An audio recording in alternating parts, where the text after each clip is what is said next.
Olá, olá. Boa noite. Gente, chegamos ao fim dessa primeira maratona. Márcia! Primeira chegada! Mãe, não adianta, a Márcia já chegou. Márcia, deixa eu mostrar o que temos aqui. Tcharam! O nosso quadro, deixa a gente mostrar bastidor. O nosso quadro, ele fica, oi Tuane, oi papá, fica apoiado com Mel Wenzel. Que eu já tô com dó porque tá acabando, ó. A gente vai ter que voltar aí no Piauí pra arrumar mais mel. Mel, cajuína e castanha, pelo amor de Deus. Isso aí. Vamos lá, gente. Boa noite. Gente, tá muito frio aí onde vocês estão, já que tem gente do Brasil inteiro. Aqui em Campinas tá um frio terrível. Carioca não tá acostumado com isso, nem carioca nem recifense. Então, a gente tá estranhando muito esse frio. E a gente tá com a câmera assim bem perto, porque a gente tá igual jornal, bancada do Jornal Nacional aqui pra baixo, a gente tá de pijama. Mas eu não vou contar essa parte. Isso é segredo. É segredo. E aí, gente? Gostaram da nossa aula de ontem? O que vocês acharam aí da nossa conversa de recém-nascido? Vou buscar. Aí, vamos lá. Ó. Eu, Rafa e o pacotinho. O que vocês acharam da nossa aula de recém-nascido? A gente teve bastante feedback legal. Carol até colocou hoje lá no story dela. Uma mãe mandou pra gente um relato de um engasgo. Olha que... Deixa eu aproveitar e falar uma coisa aqui, rapidinho. A Andresa entrou aqui. Gente, a Andresa Brito.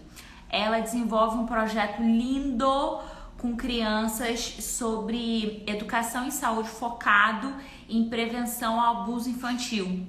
E aí eu já tô bolando aqui, a gente sempre quis fazer alguma coisa e vai sair alguma coisa, porque a gente precisa falar sobre esse tema.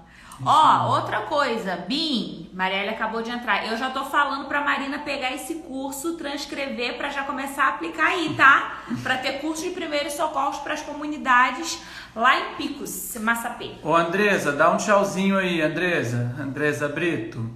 Ô, gente, isso é muito sério, tá? Porque com toda essa questão que o Maio Laranja trouxe aí pra gente, da questão do abuso sexual e tudo mais...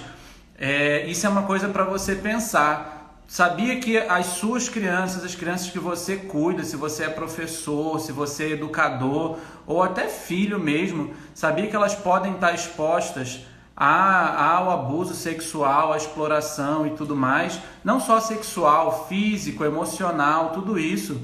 E assim como a gente passou uma semana, né, falando sobre primeiros socorros e ensinando você a identificar, né, agir e procurar ajuda, né, o nosso IAP que a gente conversou todos os dias, existe uma forma, né, um treinamento para você também perceber essas coisas, identificar da forma correta, agir da forma correta, como, onde procurar ajuda. Então, isso já está na nossa pauta, tá? Deixa eu falar uma coisa importante sobre isso, gente. Um detalhe sobre essa questão do abuso. É o seguinte, muitas crianças abusadas, os pais não sabem e descobrem depois. E essas crianças, elas dão pequenos sinais, às vezes os sinais são muito sutis e é isso que a gente precisa conversar. A garota propaganda do Maio Laranja é a Amanda Rodrigues. E o relato da Amanda me deixou surpresa, porque os pais dela não sabiam, gente. Então, assim, eu fiquei imaginando depois os pais pensarem que, caramba, fica aquela falha assim de, poxa, o que eu deixei passar? E, na verdade, a gente está deixando passar alguma coisa. Então, por isso que vai ter treinamento, sim, com IAP, para prevenção de abuso. E as pessoas precisam, todo mundo que convive com criança, todo mundo que se importa com criança tem que fazer esse treinamento. Porque, gente, olha só, eu nunca Disque 100, o telefone nacional de denúncia. Eu nunca liguei, mas eu já precisei fazer algumas denúncias em ambiente hospitalar. Mas eu queria saber quem já ligou 100. Alguém já ligou 100 que viu alguma coisa e denunciou? Porque, gente, é raríssimo alguém ter ligado. Eu comecei a fazer essa pergunta. Quem já ligou pro 100 para denunciar abuso? Você não precisa ver uma cena, gente. Vocês precisam, por exemplo, eu recebi um relato de uma pessoa que estava numa festa infantil e viu uma menina pulando, uma menininha de 7 anos, não sei ao certo, pulando no pula-pula, e ela estava de vestidinho sem short por baixo. E ela viu um cara olhando para essa menina. Isso já é motivo de ligar para o 100 e denunciar. Oi, eu tô aqui, o cara tá assim, assim, assim. É denúncia anônima, gente. Carol, mas denuncie. Não quer dizer que essa pessoa vai ser presa, mas quer dizer que essa pessoa já vai ficar assim, nossa, viram que eu olhei a menina pulando no pula-pula. Tá entendendo como a nossa população não é treinada para isso e a gente precisa falar sobre isso? E principalmente receber a orientação do Disque 100, né? O que você vai fazer? É para ir tirar a menina, fazer um escarcéu, sabe? É para causar algum tipo de constrangimento na pessoa, você corre algum risco. Eles dão todas essas orientações para você agir da forma certa. Gente, é denúncia anônima. É responsabilidade nossa. Os números tá na conta de todo mundo, sim. Desculpa se eu tô falando isso e alguém não está gostando, mas é a verdade. É responsabilidade nossa se a gente tem números tão altos e tão expressivos e de forma triste aqui no Brasil. A gente não vai prender ninguém, eu repito, a gente só vai denunciar para aquele cara, para aquela mulher que tá olhando para aquela criança de forma estranha, saber que, opa, eu não tô fazendo um negócio assim, ninguém tá percebendo. Pra gente começar a colocar um certo respeito, entendeu? E se a gente não fizer isso, gente, aí não tem como a polícia descobrir as coisas que a população não dedura. Isso aí. Então, tá na nossa pauta. Em breve a gente vai trazer mais informações sobre isso. Isso aí, Ana Carolina, a maioria dentro do círculo de confiança. E não é dentro do círculo de confiança da criança, não. É da família inteira, né? Do pai, da mãe, dos tios. Então é por isso que a gente precisa saber identificar isso do jeitinho certo. Então, a gente vai falar mais sobre isso. A gente já tem alguns materiais preparados aí. No finalzinho da aula de hoje a gente vai falar sobre os próximos passos aqui, mas subiu na nossa lista de prioridade aí do que a gente tem para conversar, tá bom? Simbora! Ontem eu anunciei aqui, né? Eu falei qual ia ser o tema da live de hoje. E para você que está anotando, fazendo caderninho, cadê a moça do caderno? A família da Paulinha que estava toda aqui assistindo. Daqui a pouco eles aparecem aí.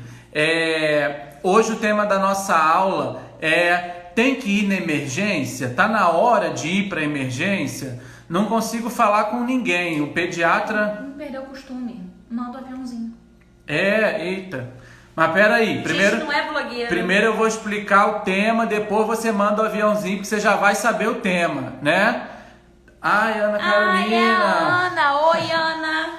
Ana, a gente com esse círculo muito pequenininho, a gente não reconhece ninguém, mas se a gente tivesse ao vivo, a gente já tá bem melhor. Ao vivo não, junto.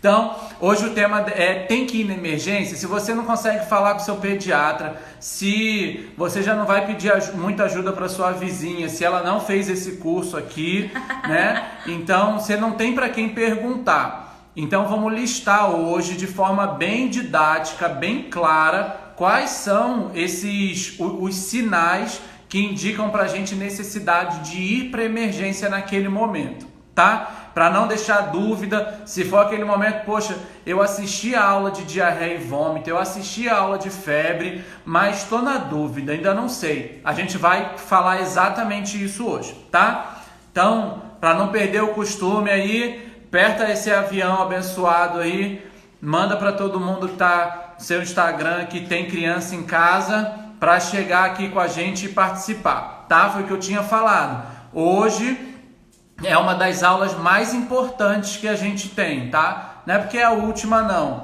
mas é porque a gente vai falar daquilo que de fato você precisa saber para não deixar passar um momento aí de preocupação, de doença e tudo mais.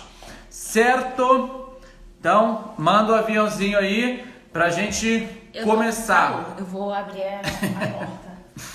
Carol se encasacou toda aqui porque tava com frio, agora ficou com calor. Acho que grávida tem essas coisas, né? Acho que a gente tá aprendendo agora.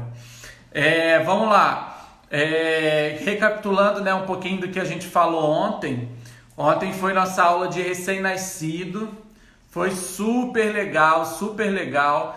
A gente recebeu alguns relatos, a galera interagiu bastante. Vocês viram que eu postei um relato que eu recebi ontem? Postei lá nos stories. Quase chorei, gente, que gestante chora. Uma mãe mandou mensagem falando: Carol, meu bebê de 5 meses mamou. E aí depois eu deixei ele na cadeirinha, no bebê conforto, alguma coisa assim. Até esperou o tempo. E aí saiu. Aí o marido dela começou a chamar ela, que ele tava vermelho, chorando sem som. E aí quando ela foi lá perto dele, ele já tava ficando roxinho. E aí ela fez toda a manobra e ela falou que no terceiro murrinho, né, que ela deu, na terceira pancada que ela deu nas costas, ele começou a botar leite pra fora. E aí, quando ela virou de frente, ele já tava fazendo som e tudo mais. Gente, imagina a nossa cara lendo isso, gente. Nome disso é satisfação pessoal. Isso aí, pô. Você ter capacidade ali de proteger seu filho no momento de desespero desse, isso é incrível. Isso é incrível. Então, é para isso que a gente tá aqui conversando com vocês, tá? Então, só recapitulando bem rapidinho que a gente falou ontem, e eu acho que foi até a Ana, né, que comentou isso, que a Paulinha veio falar com a gente, sobre o recém-nascido dormir de barriga para cima. Então, a orientação da Sociedade Brasileira de Pediatria é dormir de barriga para cima, tá? O rostinho até pode ficar um pouquinho de lado, isso não tem problema. A grande questão do bebê dormir de lado, do bebê dormir deitadinho assim de lado, o bebê estar muito bem apoiado para ele não virar, mas também não pode ter muito pano em volta para não correr o risco de sufocar a criança. Então, pela Sociedade Brasileira, dormir de barriga para cima mesmo, tá? Aí você pode deixar o rostinho de lado, organizar um pouquinho melhor aí, se você estiver preocupado com alguma coisa, mas barriguinha para cima, se deitar de lado, bastante cuidado para não rodar, certo? Gente, esse som ao fundo é a Dori que resolveu comer agora, tá? Se estiver atrapalhando, avisa. E aí, o Eliane... Um barulhinho de Doritos aí, a Dori comendo a raçãozinha dela. E a outra coisa extremamente importante, que a gente vai até citar aqui de novo, é a febre no recém-nascido, tá? Que foi um dos tópicos assim, mais importantes que a gente não pode deixar passar.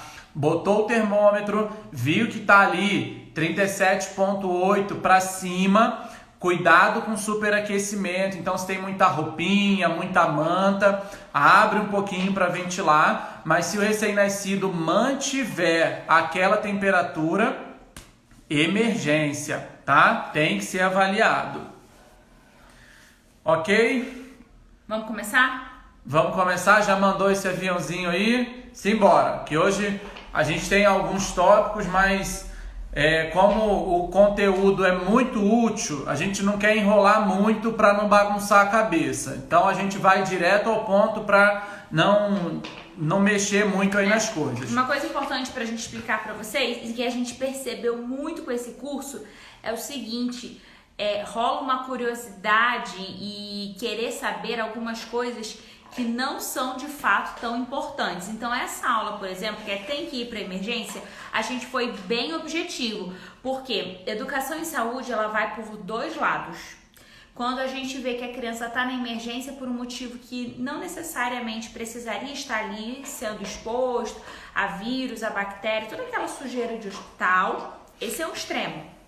E o outro extremo, que é muito pior, e por isso a gente fez essa aula, que é quando a criança não vai para emergência e a gente perde tempo de tratamento, ou até pior, a gente perde a chance de cuidar daquela pessoa. A gente já teve alguns casos que a gente perdeu o paciente porque não sabia que era para ir para emergência. Então a gente trabalha com educação em saúde para ter esses dois extremos, para a gente poder controlar esses dois extremos.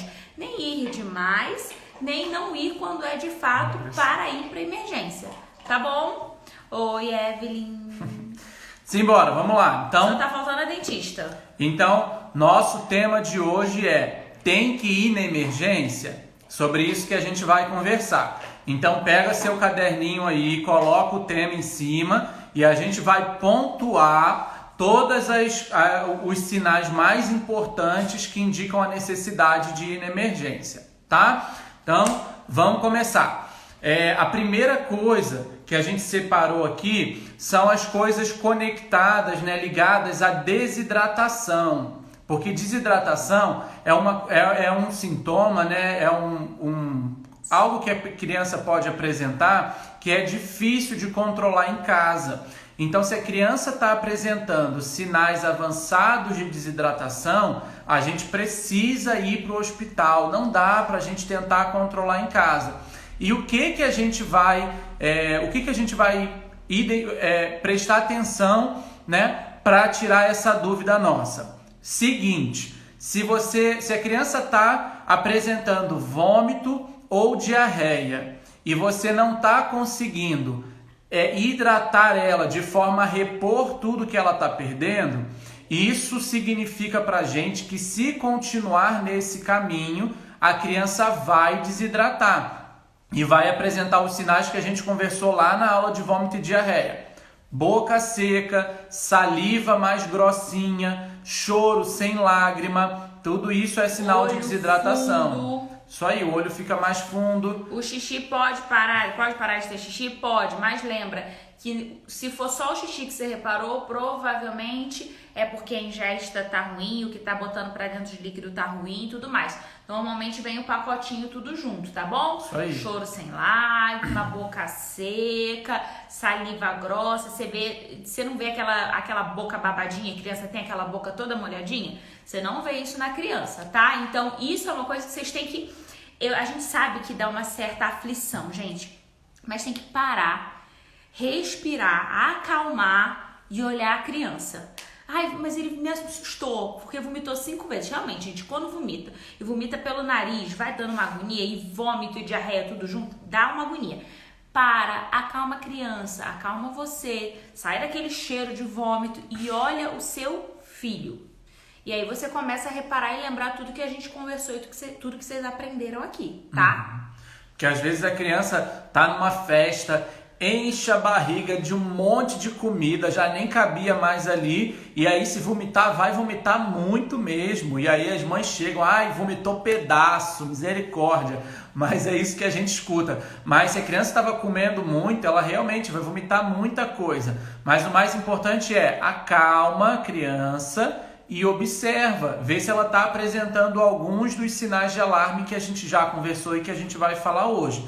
Então, primeiro ponto, né, que a gente vai prestar atenção é: não estou conseguindo repor o que a criança está perdendo. A diarreia está muito grande, não está bebendo muita água, ou começou a vomitar tanto que não está me dando intervalo para dar o sorinho de hidratação que a gente já conversou, que todo mundo precisa fazer, de ficar dando os copinhos de 50 ml. Poxa, já tentei, fiz o copinho, ele não está tomando ou está com muita diarreia e o que ele está bebendo não é o suficiente para repor. E aí já começou a notar que a boca já começou a ficar mais sequinha, começou a apresentar algum sinal de desidratação, a gente precisa ir para o hospital, porque a gente precisa de medicação e tudo mais. Já é outro assunto. Tá? Hoje é importante a gente identificar do jeito certo, tá? Uma outra coisa que tem que chamar a nossa atenção, ainda mais em criança pequena, né, nos menorzinhos, é recusa alimentar. O que é isso? Quando a criança ela não quer comer. Mas também prestar muita atenção. Às vezes a criança não quer comer porque está irritada, porque não está com a garganta doendo por algum outro motivo. E aí assim, ai doutor, não está comendo nada. Só tomou 4 mamadeiras e não quis comer arroz com quiabo que eu fiz para ele. Entendeu? A questão do apetite muda, gente. É só a gente lembrar que criança é mais sensível que a gente. Então, se a gente quando come um negócio que não cai bem, tá com uma virose intestinal, o nosso apetite não fica ruim? Eu brinco com as mães que a gente, mulher, até aproveita para perder aqueles 2 quilos extras que a gente já nasceu com. Então, assim, o apetite vai ficar ruim, mas tá aceitando comer alguma coisa? Ah, tá, aceitando. Então, alguma coisa está indo. A recusa alimentar é quando não está descendo nada. Nada, nem água, nem o leitinho que toma todo dia de manhã, sabe? Aquilo que ele sempre gostou de comer, ela sempre quis, até isso está recusando. E principalmente se a gente está falando de recém-nascido com o peito. A gente já conversou ontem, recém-nascido não pode recusar o peito, tá? Então, dentro desse bloco da desidratação, a gente vai prestar atenção nisso. Não estou conseguindo hidratar na mesma velocidade com que está perdendo, tá? Se tiver recusando tudo de comida ou se tiver com muito vômito que não dá o espaço de tempo pra gente conseguir fazer o copinho. Gente, a Dori resolveu brincar na beirada da mesa. Vem aqui, vem. E aí tá sacudindo a câmera. É porque ela a gente chama ela de Little Pony, porque ela é meio grande. Daqui a pouco a gente levanta ela aqui para ela participar. Mas vamos lá. Então, dentro desse bloco da desidratação, é isso, tá? Se ficou alguma dúvida de alguns desses pontos que a gente falou, manda aí pra gente responder. Gente, hoje é dia de vocês falarem porque é o último dia desse bloco. Um dia a gente até volta a fazer isso, mas é o último dia de aula, a gente aproveita. Isso aí. Então vamos lá. Partindo para um segundo tema que costuma causar bastante confusão, é relacionado à febre. O primeiro ponto, e acho que já é a terceira vez que a gente vai falar isso, é febre no recém-nascido, tá? Temperatura maior que 37,8, cuidado com superaquecimento, tira a roupinha que está aquecendo, põe o termômetro de novo. Se tiver com febre, direto para emergência, tá? Manda, Rafa, manda sua pergunta. E a outra questão relacionada à febre é quando a gente não está conseguindo controlar bem a febre em casa. Então, aquela febre chata, que está vindo de um intervalo muito pequeno, a criança continua caidinha, a criança continua muito molinha, mesmo quando a febre já foi embora e precisa de remédio, já deu banho, já tirou a roupa, fez tudo que a gente conversou lá na aula de febre, e principalmente se a criança já tem uma tosse arrastada, já vinha com uma diarreia, uma dorzinha no ouvido ou na garganta, e aí começa a fazer aquela febre chata. A gente precisa avaliar essa criança. Nesse ponto da febre, se estiver começando agora, se você começou a ficar incomodado num período mais inicial, você pode tentar falar com seu pediatra por telefone, tá? Mas se já estiver mais complicado, você perceber que a febre está vindo com um intervalo muito pequeno, temperaturas altas, a criança está muito caidinha, é bom a gente examinar, tá? E importante dessa questão de febre é que às vezes, a Jussara até botou aí, dente nascendo da febre. O dente nascendo, ele pode dar desconforto na criança, por isso que a criança fica mais chatinha. É igual quando a gente tem uma afta na boca, por exemplo, fica desconfortável, a língua dói, a gengiva dói e pode esquentar um pouquinho sim. Nesse caso, a gente não precisa ir na emergência, só se a criança começar a fazer febre de horário. Mas não é febrão, tá? E assim, teoricamente, o que os livros dizem é que dente nascendo não dá febre. Mas, gente, tem mães que juram que dá febre. Eu vou falar pra ela que não. Se ela falou que viu, então tá entendendo, mas não é febrão, tá? Isso aí, está fazendo... Eu vou ter que sair rapidinho, que o Pedro tá apertando a minha bexiga. Eu vou ao banheiro e já volto. Se a criança tá fazendo 39... 38,5 por muito tempo, isso não é culpa do dente, tá? Isso é provavelmente, né, um quadro viral mesmo ou até bacteriano. É bom a gente examinar, tá? Então, esse é o principal marcador da febre. A febre que é difícil de controlar e principalmente se a criança continua muito molinha e muito sonolenta, mesmo depois que a temperatura já normalizou. Então, botou o termômetro, já está abaixo ali de 37,5 e a criança continua com sono, continua irritada, isso é um sinal para a gente de que precisa ser avaliado, tá? Então, esse é o nosso bloco de febre, que os pontos mais importantes relacionados à febre. Se tiver pergunta, manda aí. A Rafa perguntou, o que fazer quando uma criança toma um choque? Arthurzinho meteu o dedo na tomada hoje. Seguinte, a maioria dos choques, né, se forem grandes, se tiver causado alguma coisa na criança, a criança desmaiou ou a criança está sentindo alguma dor no local em que ela tomou o choque, é importante a criança ser avaliada na emergência, tá? Choque não é brincadeira, choque precisa ser avaliado. Mas é claro que uma criança um pouquinho maior, que esbarra em alguma coisa, toma aquele choque e só dá um gritinho e não fica nada marcado na pele nem nada, não precisa ir. Mas se for um choque mais sério, principalmente se causar alguma queimadurazinha na mão, tem que ir para emergência para ver, tá? A gente não vai entrar muito a fundo no choque, existe todo um caminho, né, diante de alguém que está levando um choque, mas isso é outra aula. Então a gente pode conversar sobre isso mais para frente, tá? Então manda suas perguntas aí de febre para a gente passar para o próximo passo. Aí, antes da gente entrar nos 2 temas que são novos hoje, lembrar que desmaio e convulsão, a criança precisa ser avaliada, tá? Se desmaiou por qualquer motivo ou se a criança teve um episódio de convulsão, tem que ser avaliada no hospital, tá? Desmaio pode acontecer por diversos motivos. Desmaio pode ser porque a glicose no sangue abaixou, desmaio pode ser uma convulsão que não veio, né, com as batidinhas dos braços e das pernas. Então, se teve desmaio, tem que ir para emergência. Agora, deixa eu adiantar uma coisa para os pais dos pré-adolescentes e adolescentes. É muito comum não ter de fato o desmaio. Ter só a gente chama de tipo uma lipotímia, esse nome. O que é esse troço?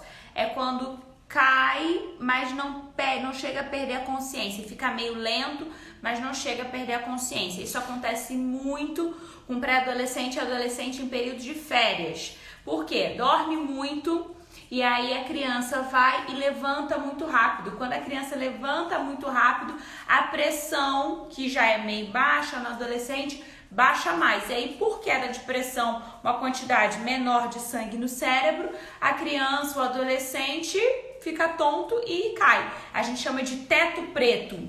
E aí é por conta da pressão, isso aí. Mas se não chegou a desmaiar de fato, só aconteceu isso. Comeu, sentou, a tonteira passou, só fica de olho. Não precisa ir na emergência. Mas é bem comum, são as principais causas de desmaio que a gente pega na emergência, né? Até alguns adultos têm isso até hoje, né? Eu tenho isso até hoje, eu tenho que tomar cuidado. Ainda mais na gravidez, a minha pressão ficou bem baixa, mais baixa que o normal. Então, se eu levantar muito rápido, eu fico tonto e caio. Então, qual é a dica? Ser deitada, senta, fica 1 minuto sentado e depois de 1 minuto você levanta. Então, você não passa de deitado para em pé de uma vez só, tá bom? Que aí dá uma boa melhorada nesse negócio de ficar meio tonto e ficar vendo tudo escuro, tá? Às vezes só é perigoso porque quando a pessoa levanta e faz esse teto preto, né, fica tonto, a gente já ouviu alguns relatos de gente que cai, acaba batendo a cabeça e aí precisa ser avaliado, tá? Então, se você conhece alguém que diz, toda hora que eu levanto eu fico tonto, dá essa orientação para não levantar correndo, sentar um pouquinho para evitar, né, que tenha alguma queda, alguma coisa pior, tá? Então, se você que está anotando, a gente vai entrar em 2 temas que a gente não falou essa semana, tá? Mas que são extremamente importantes para o nosso conteúdo. Primeira coisa, tudo certinho até aqui, gente? Manda um joinha aí. Deu uma travadinha, mas acho que já melhorou, né? Nosso celular deu uma parada aqui, mas acho que voltou. Manda um joinha aí pra gente. Vamos embora. Primeiro tema que a gente vai falar, de alergia. Vocês lembram que lá na aula de febre eu tinha falado que ia falar sobre alergia, mas a gente não deu tempo. E ela se encaixa totalmente na nossa aula de hoje. Valeu, pronto, tudo funcionando. Ela se encaixa totalmente na nossa aula de hoje. A alergia, quando a gente fala de alergia, a gente está falando da possibilidade, né, de fechar a glote, né, de parar de respirar e tudo mais. A gente não tá falando da picada de mosquito, que fica vermelho e coça, nada disso. A gente está falando da alergia mais grave. Mas essa alergia de mosquito, deixa eu já adiantar uma coisa, gente. Não passa qualquer pomada não, pomada que indicarem. Você quer ter uma pomada no seu kit? Pergunta pro seu pediatra. Meu filho... E aí, gente, normalmente a criança já tem alergia. Já tem uma tendência na picada do mosquito, da formiga, de insetos de uma forma geral, fazer aquele calambinho maior, ficar mais vermelhinho e tudo mais. Então, reconhecendo que seu filho já tem essa propensão, o que você vai fazer? Você vai falar com o seu pediatra e aí vai ter no seu kit uma pomadinha, tá bom? Não usa qualquer pomadinha, não. Isso aí, tem que tomar cuidado. Porque muitas vezes a pomadinha tem antibiótico e não precisa. Não, e também se a pomada tiver muito corticoide, né, que é outro termo aí que as mães mais avançadas vão saber, corticoide pode causar alteração na pele. Então é importante conversar com o seu pediatra para você ter ali a pomadinha de resgate se você precisar, tá? Mas vamos voltar. O que mais chama atenção pra gente nos episódios de alergia que a gente tem que ir pro hospital, tá? Vamos pontuar agora. Primeiro, as alterações de alergia que acontecerem no rosto, tá? É bem comum, às vezes entrou em contato com alguma coisa que dá alergia, fica com o braço vermelho, com a perna vermelha, coça um pouquinho e passa.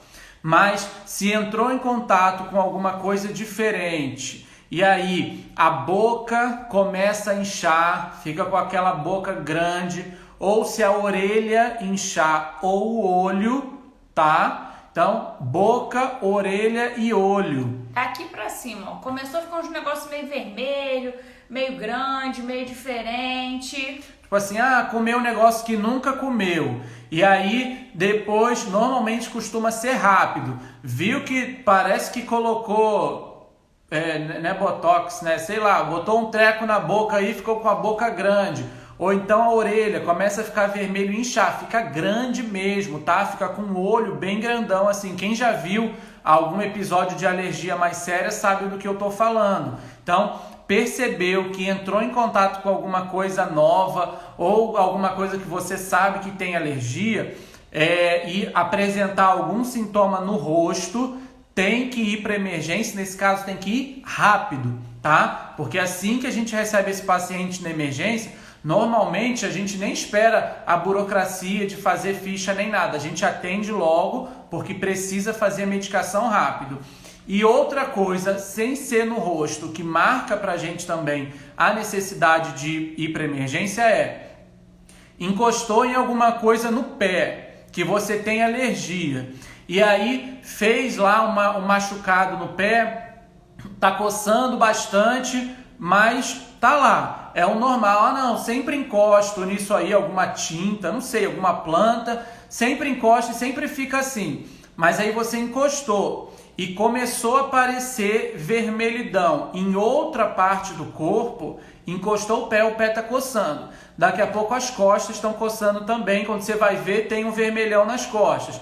Daqui a pouco aqui em cima no ombro, começou a aparecer em outros lugares, e isso também é indicativo de emergência na hora, tem que ir na hora, tá? Então, esses são os principais fatores que chamam a atenção pra gente quando está relacionado à alergia. Não vai dar remedinho e esperar ver o que acontece, isso não. Aí. Aconteceu ou isso daqui pra cima, ou tá subindo, tá percebendo que tá subindo a placa, vermelhidão, corre pra emergência, tá? E às vezes pode acontecer de começar a ter uma tosse de cachorro, que a gente chama uma tosse metálica, assim, uma tosse feia, sabe?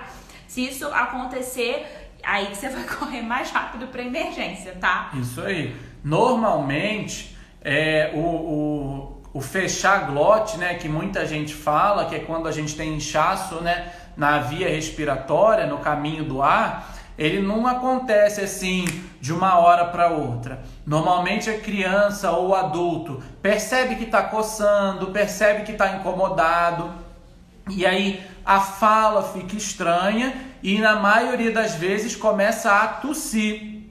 Então assim, poxa, fulaninho tem alergia a amendoim. Aí tá numa festa e todo mundo tá falando, não pode comer amendoim, não pode comer amendoim. Ninguém dá amendoim pro menino. Aí do nada, ninguém sabe por que criança sempre faz isso. Você diz que não pode, a criança arruma um jeito e faz. Fulaninho come amendoim e não diz nada pra ninguém. Aí você começa a ver que ele começou a ficar inquieto, começou a tossir, não para de tossir. Isso é um sinal de que tem que ir para emergência também, tá? Então, prestar bastante atenção nisso. Não, e eu tava pensando que caso a gente podia contar e tal, porque esses casos aí a gente tem muito caso. Eu vou contar do Rafael. Hannah não tá aqui, queria que tivesse pra ela falar dessa história. Deixa eu ver se tá, que eu vou chamar. O que aconteceu foi o seguinte, a gente tava em Recife, serelepe, pimpão. Aí a gente tava no carro, Rafael dirigindo, eu no banco do carona, atrás a minha prima, no meio de duas cadeirinhas das gêmeas dela, que tinham o quê? 3 meses? Eram bem pequenas. Eram bem pequenininhas. E aí Rafael começou.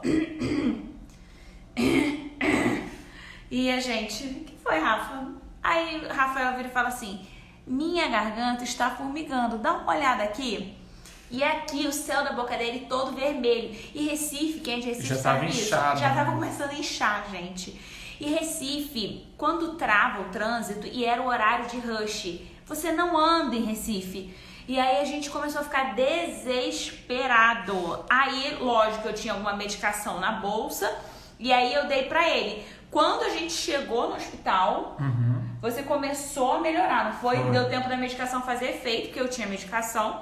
E aí começou a melhorar. Mas, gente, é desesperador. Eu lembro da gente saindo, porque acho que você chegou a ser avaliada, alguma coisa assim. A gente saindo do carro, e aí minha prima com as 2 bebês de 3 meses não ia sair do carro, ia ficar lá dentro pra não expor as meninas. E as meninas chorando, porque deu hora da fome, acabou a mamadeira, foi um negócio desse. E tudo aí ela falava assim, meninas, tio Rafa vai ficar bem, vai dar tudo certo, gente. E eu, gente, vai dar tudo certo. A gente tava tentando se tranquilizar em primeiro lugar, porque é desesperador. Então, assim, começou a coçar, a garganta tá coçando, começou, sabe, aquele negócio assim, tá esquisito? Vai pra emergência, gente. Custa nada, nesse caso vale a pena. Nesse caso vale a pena, tá? E pra gente entrar no nosso segundo tema de hoje, eu vou conectar as duas histórias. A gente tem um amigo que era meu aniversário, eita, todas as histórias são comigo, mas vamos lá. Era meu aniversário, a gente estava num salão fechado, um salão não, era uma sala que a gente estava fazendo um almoço para alguns amigos. E aí a comida tinha camarão. E esse amigo nosso, ele sabe que ele tem alergia a camarão, ele não come nada de camarão porque ele sabe que é alérgico. Só que o local, a cozinha, ela era conectada ao salão onde as pessoas estavam. Aí a gente tá lá. Era uma cozinha americana, né? Tinha um balcão. E aí a gente tava lá fazendo a comida, tal, todo mundo brincando, não sei o quê. Daqui a pouco me chamam, falam, Rafa, o fulaninho tá lá fora, tá precisando de ajuda. Quando eu saí, esse rapaz estava sentado num banquinho do lado de fora do salão. Aí ele olhou para mim e falou assim, vocês estão fazendo camarão, não estão? Aí eu falei, tô. Aí ele, só o cheiro ativa a minha resposta de alergia. Ele não podia ficar num lugar que tinha cheiro de camarão. Mas como ele já é um adulto, ele conhece os sintomas, quando ele percebeu que estava começando, ele saiu rápido. Ele precisou fazer a medicação dele lá na hora, mas isso tem que chamar atenção, tá? E é uma pergunta que sempre rola assim, mas nunca comeu e deu alergia agora? Gente, muitas vezes a alergia ela tem 2 caminhos, e aí vocês não precisam saber isso, mas muitas vezes a alergia ela não se dá na primeira, na segunda ou na terceira exposição que você faz aquilo. Então assim, qualquer pessoa, por exemplo, pode começar a ter alergia a camarão. Eu torço para não acontecer comigo, porque eu amo camarão. Mas assim, então, não é possível que foi isso. Gente, pelo sim, pelo não, se parar, a última coisa que comeu foi aquilo e deu a reação, não come mais, porque uma coisa é certa de alergia. A segunda reação, aquele determinada substância, comida, nananã, é sempre pior. A segunda reação do que a primeira, porque o corpo já sabe desencadear a reação alérgica. Então, cuidado, tá? Então, nesse caso, a resposta que esse rapaz teve, dá uma olhada aí. A resposta que esse rapaz teve, ele tinha asma, né? Então, ele precisava usar bombinha e tudo mais. E aí a gente entra no nosso segundo tema importantíssimo de hoje, tá? Que é quando a gente tem dificuldade para respirar. Como que a gente reconhece que uma criança está com dificuldade para respirar, né? Como é que a gente vai saber que não tá bom, que ela tá com alguma dificuldade? A gente tem que conseguir reconhecer isso. Olha aí, a Maju acabou de falar o que a gente conversou aqui. Ela tem alergia a crustáceo e ela só começou a ter alergia com 15 anos. Ou seja, ela não comeu pela primeira vez com 15 anos, mas ela só começou a desencadear a alergia com 15 anos. E aí o negócio é sério mesmo. E aí ela fala que ela sente uma reação de dentro para fora, o ouvido, como se fosse tampando e tudo mais. E acontece mesmo. E aí, uma coisa, gente, é pior se coçar, tá bom? Então, começou, boca vermelha, aí sabe aquele negócio de fazer assim no ouvido? Fazer aqueles barulhinhos? Não faça isso. Porque piora, desencadeia a resposta mais rápida do nosso corpo. Então, você vai aqui, ó, calma e oração para a emergência. Acalma a criança, Combinado? Não deixa a criança ficar se coçando, não deixa ela ficar piorando, né, se esquentando mais, porque isso acelera o processo da alergia. Então acalma, se tiver alguma coisinha gelada, se for alguma coisa de pele, você pode colocar ali na pele dela, porque isso vai ajudar. Carol, minha filha de 7 meses teve uma reação com banana, já tinha dado antes. Isso aí, conversa com seu pediatra sobre o que aconteceu, descreve direitinho que tipo de lesão que foi, o que foi que aconteceu, para definir se vai tirar de vez a banana do cardápio, se vai tentar dar de novo, tá? Mas isso tem que sentar e conversar. A gente precisa... O pediatra tem que saber isso, tá? Isso aí, a gente precisa conversar bem com calma para definir aí a conduta mais para frente. Ó, alergia a camarão e caranguejo, meu filho começa a coçar o olho. Isso aí, Joelma, normalmente é o que acontece mesmo. Quando está relacionado com alimento, a maioria dos sintomas, eles acontecem na face. Porque é um tecido mais fino, gente. Por isso que pega muitas vezes boca, olho, e aí começa, eles dão um sinal antes, porque é uma pele mais fina. E aí é mais fácil de inchar e tudo mais. Uma curiosidade só. Então vamos embora. Na parte da Minha mãe teve a brinco. Gente, na época eu não tive um curso de educação em saúde, eu não fazia faculdade de medicina. Minha mãe teve. Ela usou um brinco e ela fez isso aqui, ó. Ela pegou essa região. A minha mãe acordou com a boca, acho que 2 dedos de boca assim. E eu só ri da minha mãe, porque realmente ficou muito engraçado. Mas graças a Deus, minha mãe tomou um negócio lá que tinha em casa, não foi pra emergência e ficou tudo bem. Mas na verdade, hoje a gente entende, né, mãe, que você correu um grande risco de vida de virar óbito na minha frente, né? Então, tomar bastante cuidado. Ó, a Carol respondeu aí, ó, entrou em contato com o pediatra, isso aí. Suspender por 30 dias e tentar novamente. Isso aí. Mas, gente, ó, essa foi a orientação que a pediatra da Carol deu pro caso dela, tá? Não tente oferecer de novo alguma coisa que a criança teve alergia sem passar no pediatra. A gente tem os critérios para definir se a gente vai tentar introduzir de novo aquele alimento ou se a gente corta de vez. Então não faça o que a sua amiguinha, o que a sua vizinha fez. E não joga no Google, tá? Sim. O importante é sentar e conversar. Simbora. Mantendo aqui na dificuldade para respirar. Como que eu vou saber se uma criança pequena que não sabe falar, que ela está com dificuldade para respirar? Quem aí tem filho, sobrinho que tem asma, já vai entender o que a gente está falando. Mas quem não tem, é importante saber, porque resfriado pode dar dificuldade para respirar, pneumonia pode dar dificuldade para respirar, asma, alergia, um monte de coisa. Mas meleca no nariz. A gente vai falar sobre isso já já. Mas independente do que acontecer, se tiver os sinais que a gente vai falar agora, tem que ir para a emergência para ser avaliado, tá? Isso é o mais importante. Tudo que a gente está conversando aqui são coisas isoladas que, se aparecerem na história do que está acontecendo, tem que ser avaliado, tá? Vamos para Socorro. Socorro vai ajudar a gente nessa parte. Mas peraí, deixa eu falar antes de serem as verdadeiras, eu vou falar as fakes.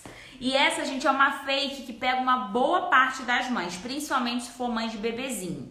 Você viu, você acha que seu filho não está respirando bem. Você olha pro seu filho e fala assim, nossa, parece que não tá respirando bem, não. Tá fazendo barulho para respirar, não, tá esquisito.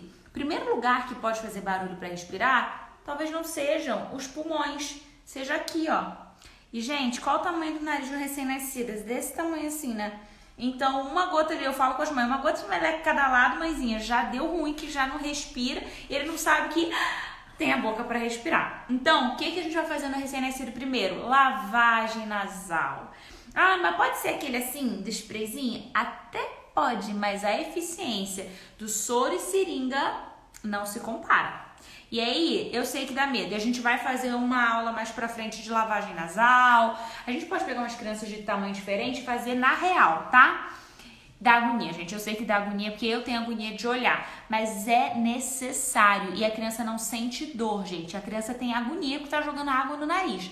Mas a diferença desses de marca que tem é tudo soro fisiológico. A diferença é que a pressão do jato deles acaba sendo mais fraco, principalmente quando é aquele baby 360, recém-nascido, todos esses eles têm um jato leve. E aí o que acontece é que você nem vê sair do outro lado, você espirra e sai pelo mesmo lado, ou seja, ele não empurrou a secreção. A lavagem nasal, ela não é um tratamento medicamentoso, ela é uma pressão de água com sorinho ali para empurrar. Ou a criança engole, ou sai pelo outro lado a secreção. Então, começou a desconfiar que seu filho, seu sobrinho não está respirando bem, seu neto, vai sentar a criança assim, tá? Para te dar mais segurança. Botar a seringuinha aqui e nessa velocidade, ó. Não adianta ser carinho. Conversa com seu pediatra, com enfermeira que você conhece, para tirar sua dúvida sobre isso aí pertinho de você. E fazer com porque você às uma vezes, primeira. Às vezes com a gente falando parece uma coisa de outro mundo, mas não é.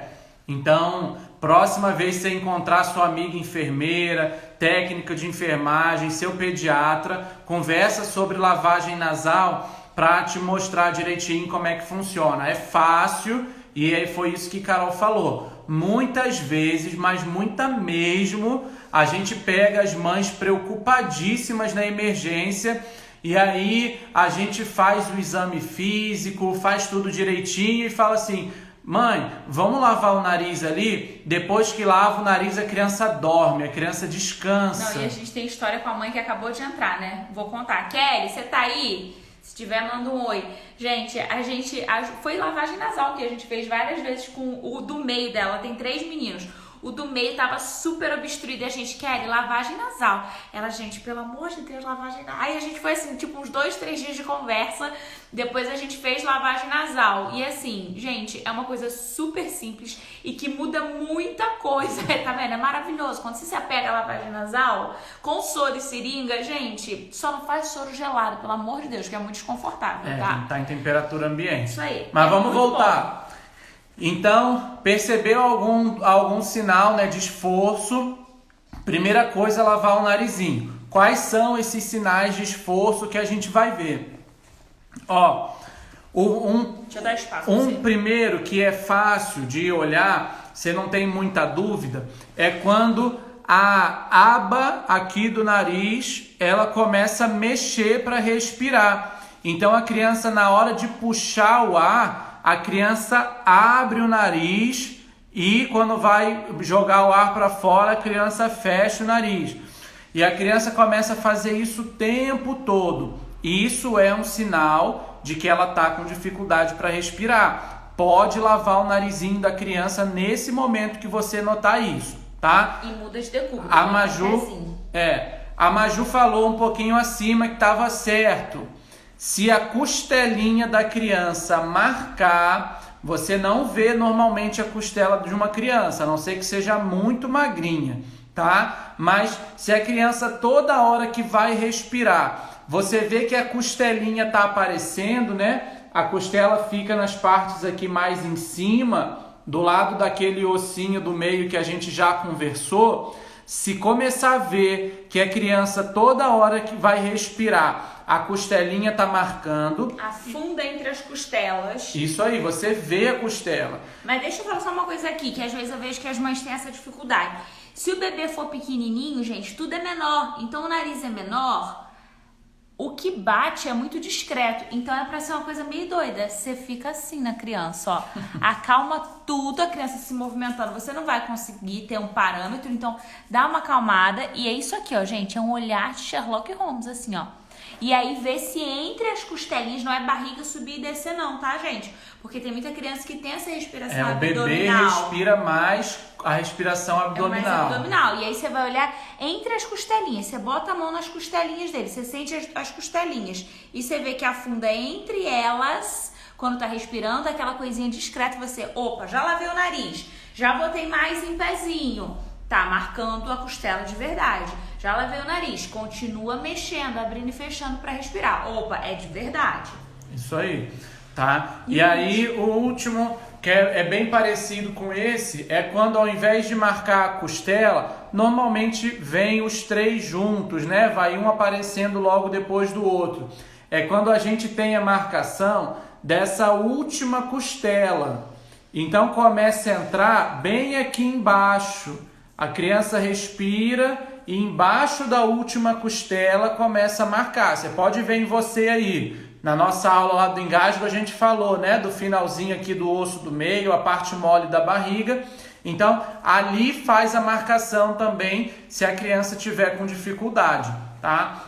Então, o mais importante disso tudo, notou algum sinal de dificuldade para respirar? Lavar o nariz na mesma hora. Deixa eu tá? lembrar só mais para elas. Lava o nariz na mesma hora.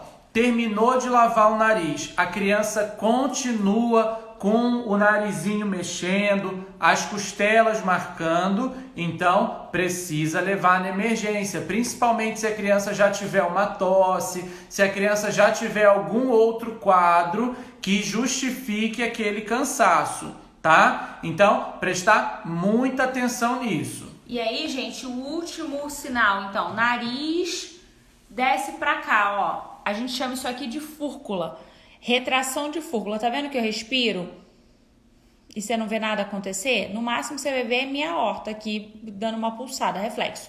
Mas quando ela começa a afundar, você lava o nariz e aí ela afunda em cada respiração da criança, isso também é um sinal. Então, aqui, costelinhas e aqui embaixo. 4 locais para vocês tentarem ver. Tá? Então, esse do respiratório é muito importante, tem que ficar de olho, tá? Então, acho que da nossa aula de hoje esse foi o nosso resumão do tem que ir para emergência. A gente falou de muita coisa que a gente já conversou durante a semana. A gente decidiu separar os principais pontos, né? Porque o nosso objetivo com todo esse curso é deixar você que é mãe, que cuida de criança, mais tranquilo diante desses quadros emergenciais que são super comuns no dia a dia. Com certeza, você que tem criança em casa já passou por alguma dessas situações que a gente já conversou. Então, assim, tem que empoderar, a palavra é essa, empoderar as mães, as cuidadoras, os pais a identificarem esses sinais de alarme e agir na hora certa. E aí, deixa eu pedir uma coisa aqui pra vocês, gente. Pra gente começar a fazer até os próximos materiais, a gente precisa que vocês deem um feedback pra gente, que vocês deem um retorno pra gente. Então, eu queria pedir para quem acompanhou as aulas, até se não foi aqui ao vivo, mas foi no IGTV e tudo mais, mandar um direct para mim falando o que você gostou, o que você não gostou, o que você acha que faltou, porque, gente, só a partir desse retorno de vocês a gente vai conseguir ajustar para numa próxima leva de aulas poder fazer com mais excelência. Então, assim, com certeza tem alguma coisa que não foi legal, a gente precisa escutar vocês para entrar no acordo. E aí, nessa mensagenzinha que você vai mandar pra gente, por favor, mandem lá, porque a gente precisa disso. Põe o seu e-mail no final, lá no direct da Carol. A gente está preparando uma cartilhazinha digital com esses temas que a gente conversou, de uma forma bem prática, bem didática, para você ter essa cartilha em casa, mandar para os seus amigos, tá? Vai ser mais ou menos só isso aqui. Não é um material para vocês saírem do profissional de saúde, não. Mas é só o que não é para esquecer. Febre no recém-nascido, não tá superaquecido, igual a emergência. São só aquelas informações que tem que ter. Uma cartilhazinha bem prática e bem resumida das principais informações. Então, separa uns minutinhos agora aí, a gente vai terminar um pouquinho antes. Vai lá no direct da Carol, pode escrever tudo, abra seu coração. Eu só pareço brava, gente, mas não sou não. Tudo que você gostou, que você não gostou. E no final não esquece, põe seu e-mailzinho lá embaixo pra gente conseguir encontrar você e mandar essa cartilha para você. Se você sabe de alguém perto de você que assistiu às aulas, avisa também para escrever e mandar o e-mail para a galera receber. Certo? Então, foi isso. Nossa semana, 7 dias. Eu não achei que a gente ia conseguir, mas deu certo. Foi muito bom pra gente estar aqui com vocês, receber o feedback de vocês, todos os relatos. Foi incrível isso pra gente. Ajudou muito a gente a crescer como profissional, ajudou a gente a conseguir enxergar cada vez mais, né, o nosso pacientezinho quando a gente está lá no hospital de branco, né, com todo aquele negócio do hospital, mas na verdade o que falta muito nos profissionais de hoje em dia é a gente conseguir ver a criança como um todo, né, ver os pais, a preocupação dos pais, das mães. E é só com esse retorno que a gente tem de vocês que a gente consegue, né, adaptar todo esse conhecimento de uma forma que fique fácil de entender e que faça diferença no seu dia a dia. Essa é a ideia, gente, é que vocês tenham informações úteis, de verdade. Assim, eu vi que a Antônia comentou aí, deram um show. Obrigada, Antônia. A ideia é que vocês, mães de pequenos, que convivem com pequenos, você fala assim, pô, agora eu sei o que fazer. Eu me sinto seguro e empoderado, essa é a palavra, de fazer alguma coisa e de proteger a saúde do meu filho, tá? Isso aí. Então, a gente já tem alguns planos aí para as próximas semanas e os próximos meses. Fiquem ligados no Instagram da Carol e no meu às vezes, tá? Porque a gente vai avisar qual vai ser o próximo tema. A gente vai voltar aqui com live, com mais material, sempre tratando de coisas importantes do dia a dia. Então, fica conectado aí para você receber. Joelma, Recife, isso que você tá falando que a gente saiu de Recife não saiu de dentro da gente. Uma parte do sertão, do Nordeste, agora tá dentro da gente, tá? Então, muita coisa ainda vai rolar pro sertão. Pra quem não sabe, a gente desenvolve um projeto lá no sertão, que é o nosso xodó e que volta com tudo. Esse ano deu uma pausa por conta de coronavírus, mas a ideia é que o projeto fique muito maior no sertão de Pernambuco, no sertão do Piauí, e a gente conta com a ajuda de todo mundo, porque o sertão é uma bênção do Brasil todo. Isso aí. E só para estender, porque a gente ainda tem um minuto. Dentro do nosso planejamento aqui de live e de conteúdo, a gente vai conversar sobre uma coisa muito importante, que é como gerar consciência social nas crianças pequenininhas, né? Como começar a desenvolver a empatia nos pequenos. Isso é muito importante para quando eles crescerem, eles conseguirem ter essa característica hoje que é tão importante para a gente lidar com o mundo, né? Que é você conseguir enxergar a situação do próximo a partir do seu ponto de vista e do ponto de vista dele. Então, eu já comecei a montar esse material, vai ser só focado nas crianças mesmo, como que a criança entende o que é solidariedade, o que é compaixão, o que é amor ao próximo. A gente vai conversar sobre isso bem em breve. E como isso afeta positivamente a criança, de a criança ser menos ansiosa, a criança ser mais tranquila, uma adolescência mais tranquila, menos risco de depressão, de ansiedade, de suicídio. Tem vários estudos que já falam sobre isso, tá bom? Então, beijo, a gente amou esse tempo. Vai lá no Instagram da Carol agora, manda o seu relato e não esquece do e-mail, tá? Que a gente quer enviar esse material para vocês. Antônia, certo? É Sertão do Mochotó, ela perguntou a cidade. É Inajá, Manari, mas o nome é Sertão do Mochotó. Tá bom? Tchau, gente. Beijo, gente. Tchau, tchau.